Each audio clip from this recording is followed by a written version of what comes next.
서울이 과연 영원할까요? 강남은 앞으로도 계속 강남일까요? 요즘 부동산 시장을 보면 이런 질문이 자연스럽게 떠오릅니다.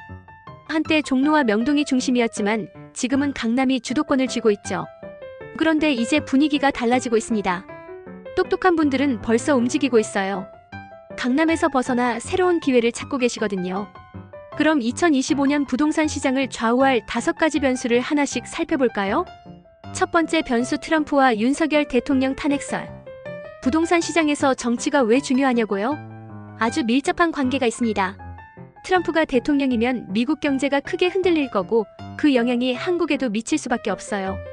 관세 정책부터 무역 전쟁까지 미국이 어떻게 움직이느냐에 따라 우리 경제가 좌우될 수 있는 거죠.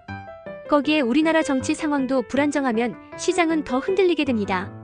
두 번째 변수, 이번에는 다르다. 금리 인하. 금리 인하는 항상 화제죠. 그런데 이번엔 다릅니다. IMF에서도 금리 인하에 대한 보고서를 내면서 조심해야 한다는 신호를 보냈거든요. 전세 만기 리스크, 가계 부채 증가 속도, 소비 위축 등 다양한 요소가 얽혀 있어요. 금리를 낮춘다고 무조건 부동산 시장이 살아나는 게 아니라는 뜻입니다. 세 번째 변수, 스트레스 DSR. 요즘 은행 대출 금리가 4에서 5%대인데 전세 대출 금리도 비슷합니다. 예전처럼 저금리로 전세를 끼고 집을 사는 시대는 끝났다는 거예요. 대출이 어려워지면 부동산 가격도 예전처럼 쉽게 오르기 힘듭니다.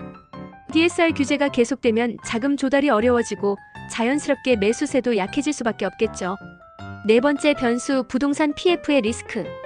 부동산 프로젝트 PF, 건설사들이 돈을 빌려서 아파트를 짓고 분양하는 시스템인데 이게 잘못되면 금융권까지 흔들릴 수 있습니다.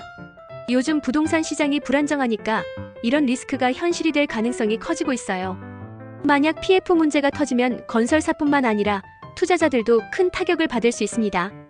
다섯 번째 변수, 시장의 심리 변화. 예전에는 대기업 점심시간에 부동산 이야기가 빠지지 않았어요. 그런데 요즘은 그런 대화가 사라지고 있다고 합니다. 이게 왜 중요할까요? 부동산 시장에서 심리는 정말 큰 영향을 미쳐요. 사람들이 집값이 오를 거라고 믿어야 매수세가 붙고 시장이 활기를 띠는데 요즘 분위기는 확실히 달라졌습니다. 지금 집을 사야 할까? 라는 고민이 더 많아졌거든요. 서울은 영원할까? 강남은 끝까지 강남일까? 사실 과거엔 종로와 명동이 최고였죠. 하지만 시간이 지나면서 강남이 새로운 중심이 되었습니다.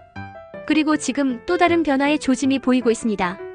요즘 강남에서도 건강이 안 좋은 분들은 공기 좋은 곳으로 이주하는 사례가 늘어나고 있어요. 강남이 언제까지나 최고의 입지를 유지할 거라는 보장은 없습니다. 그럼 앞으로 부동산 시장에서 우리가 어떻게 대비해야 할까요? 3기 신도시 공공분양을 적극적으로 고려하세요. 건축비 상승으로 분양가가 올랐지만 여전히 가치 있는 선택지가 될 수 있습니다. 경매 시장을 눈여겨보세요. 요즘 경매 물건이 많이 나오고 있습니다. 공인중개사 중에서도 경매 전문가가 있으니 도움을 받아보는 것도 좋은 방법입니다. 집을 살 때 신중하게 고려하세요.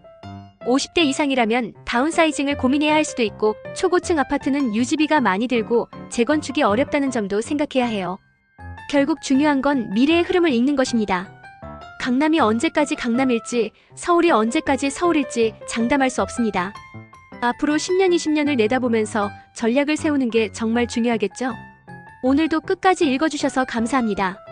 구독, 좋아요, 알림 설정 잊지 마세요.